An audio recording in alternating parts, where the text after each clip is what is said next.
So a while ago, I did a video where I dicked around in Star Wars Episode 3, the video game, just to see how I felt about it.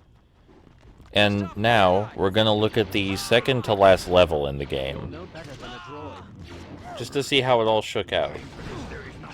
So how did it all shake out? Well, it was a little less than I expected, but I can't say I wasn't very entertained. I was extremely entertained by the proceeding of events. I would say for sure that just like when I first checked out the game, my favorite part is the boss battles. I really liked figuring out the bosses, what worked on them and what didn't, and each of them seemed to have a different idea of what attacks they should block and which they shouldn't, which forced me to vary my strategy. The actual levels also got some variants, to be fair. They introduced some enemy types that did things I wasn't expecting and made the game more challenging than I anticipated, but I only died a couple times, and one of those was to a boss fight that wasn't a dual boss fight, but like fighting a gunship, because I wasn't expecting to be forced to use the saber throw, where you just hurl your saber at something. And yes, I know I'm making this level unnecessarily obnoxious for myself by only stabbing the clones instead of just swinging my lightsaber at them. But I just kind of wanted to do things this way, because there's very few opportunities I've found to use the thrusting mechanic. So when you can use it, I like using it. I know it's unnecessarily cruel and slows down the game. As you can see, actually slashing is a lot quicker. But I just like the stabbing animations. There's some more nuances to the combat than I anticipated, and I actually started caring about the ranking system, even though you don't really have to play good to get high rankings in the ranking system. Basically, the game just wants you to be aggressive. The more aggressive you are, the faster your style meter fills up, and the more style points you get, which gives you more experience. Also, the way gravity works in this game is weird. The second you walk off a ledge, you immediately plummet down. That's important to mention on the rare occasions you have to jump, because you do have to jump. Oh, here's a big guy. The big troopers are by far the least threatening of the large enemies in this game. You can just kind of wail on them with your lightsaber, and they don't have any defense. And that uppercut I just did kills them instantly. That's my favorite combo of Obi-Wan's, that uppercut. I just think it's really goofy that you can uppercut one of those giant stormtroopers, and then they just instantly die. It's not like I'm putting the force into my punch, because I have a force meter that shows me when I'm using the force. Also, our style meter wasn't masterful, which meant that nobody could block our attacks for a little while. That's kind of a useful mechanic, though it's obviously very situational. If you max out your style meter, your attacks become unblockable for like 30 seconds to a minute. I'm not sure exactly how long. But in this level, it's not a big deal, because pretty much all the enemies are cannon fodder until the end of this stage. I was surprised on average how many times I came close to dying in this game. Mostly during the boss battles. Sometimes not during the boss battles, like when they introduced the clone walkers. Those were a bit rough for me, because there were so few ways to attack them. But I like puzzling out how to hurt enemies.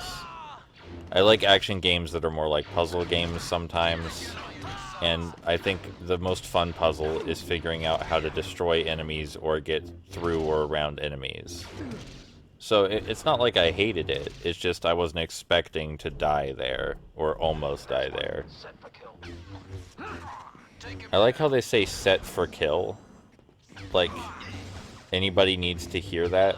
Which of the stormtroopers isn't on board with... Those uppercuts are so goofy. Which stormtrooper isn't on board with Order 66? Who needs to hear set for kill? They know what their job is. They're here collectively for that job. That's why they're at the Jedi Temple. Also, holy shit, there sure is a lot of them. I guess it is a beat 'em up, so that's just kind of the way things are. The uppercut is so good. Like, it's just an instant death move for the large enemies. You wouldn't expect it to be so overpowered looking at it, right? But there it goes. Killing one of them again. Learning the nuances of this game has been a lot of the fun.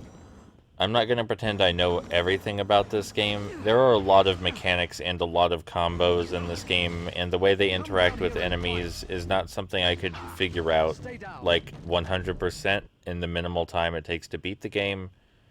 Game took about 3 hours to beat, so it took about 6 hours to practice and record. You know, one practice, one recording run, usually is how it went.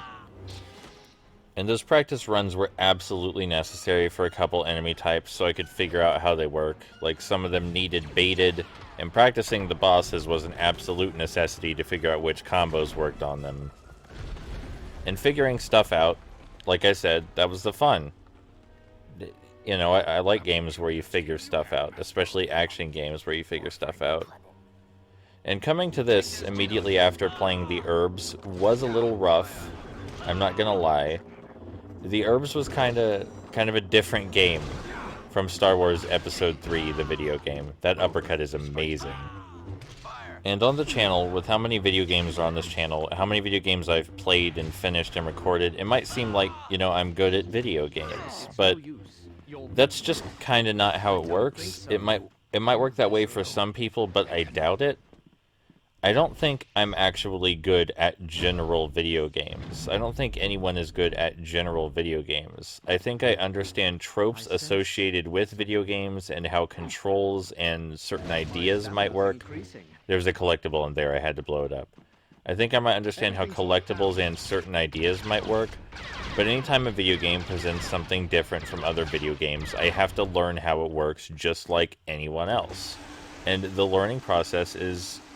There's a lot of failure in the learning process. A lot of goofing up and looking like an idiot.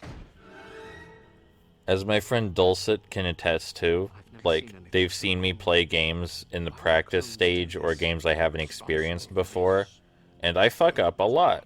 Sometimes in ways that nobody would expect, because each game is a unique experience, and when I'm trying to feel around for how the game works, I make a lot of stupid mistakes. Like, nobody needs to see how I played Skyward Sword. I love Skyward Sword, and I got better at it, but nobody needs to see how badly the Skyward Sword battles went when I didn't understand the game mechanics. Nobody needs to know about that. That being said, it probably happens to everyone on the planet, just in a unique way depending on the person. That's why video games are so hard to review, I think, is because video games are an interactive experience, and unlike movies, where almost everyone sees the same thing happening on screen, no two people are going to play a video game the same way. It doesn't matter what the video game is. I'm sure even rhythm games have slight variations in how people play them. No two players are going to have the same experience playing a game. So, like, reviewing games and talking about them critically, as much as I love it, can be kind of a futility, especially Yoda destroyed those guys. Especially if you're trying to make people take what you say absolutely seriously, like their words should be your deciding factor in whether you purchase something. I just don't think that video games work that way. Nobody's gonna get the same thing out of them. And that's one of the many things that makes video games special to me. And something that... I'm on fire. Something that my friend Dulcet was also talking about when I was discussing the sort of futility in trying to write objective critical reviews of video games is that it might be better if all reviews were just anecdotes. Like, everybody just had a collection of anecdotes of their experiences playing a game, and the aggregate of those anecdotes is what went up on Metacritic instead of reviews. And I actually kind of really like that idea, just people talking about their experiences, and that being what ultimately goes up on critical aggregate websites. Like, my anecdote for this game might be something about how I really liked the stabbing mechanic, and I used it pretty much during the entire second to last level to destroy all the stormtroopers, and the uppercut looks goofy, and that's what made me figure out the uppercut is really overpowered. That might be what my anecdotal contribution would be. That's not saying that you can't still analyze games and stuff. Like, I've been doing it. I love analyzing games. I love thinking critically about game design and how games are put together. It's like a big puzzle piece. But I feel like critically analyzing video games maybe isn't the best way to do games journalism as far as deciding whether you should purchase a game. Because so many times I've read critical, well-written reviews about a game, and I just found them to be completely inaccurate because I had a different experience from that person. And that's why Let's Plays are generally a good thing, I think, because even though game analysis is fun, with Let's Plays you get to see how someone's playing a game, so you get to see their experience with it firsthand. What people say and how they play a game can sometimes vary immensely.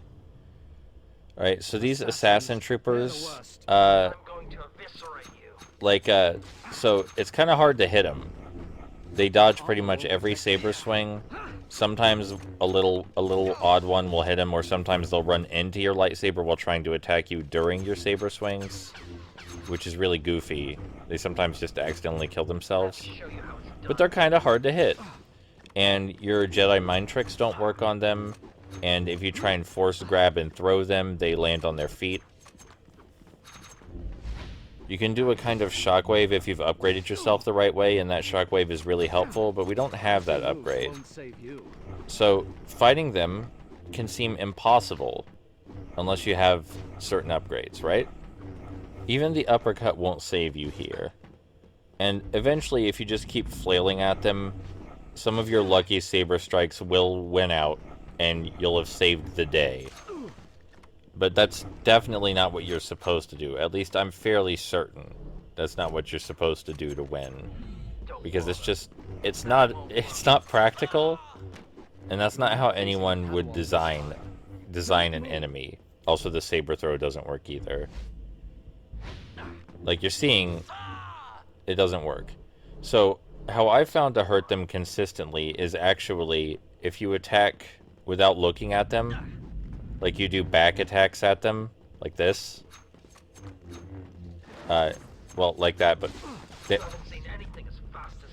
If you do attacks backwards like that, it seems to hit them almost all of the time, unless they're in their sort of super state. Yeah. And I think that's kind of funny and cool, right? That the solution to hitting the clone troopers is just to attack them with your back turned. So that way they can't read your movements as well. And I'm not, like, great at it or anything. I'm sure it's possible to get good at attacking with your back turned. I'm not great at it. I just thought it was really cool that there's an enemy type that was weak to this specific strategy. It's a consistent way to hit them. Anyway, that's about all I wanted to talk about, I think, with Star Wars Episode 3.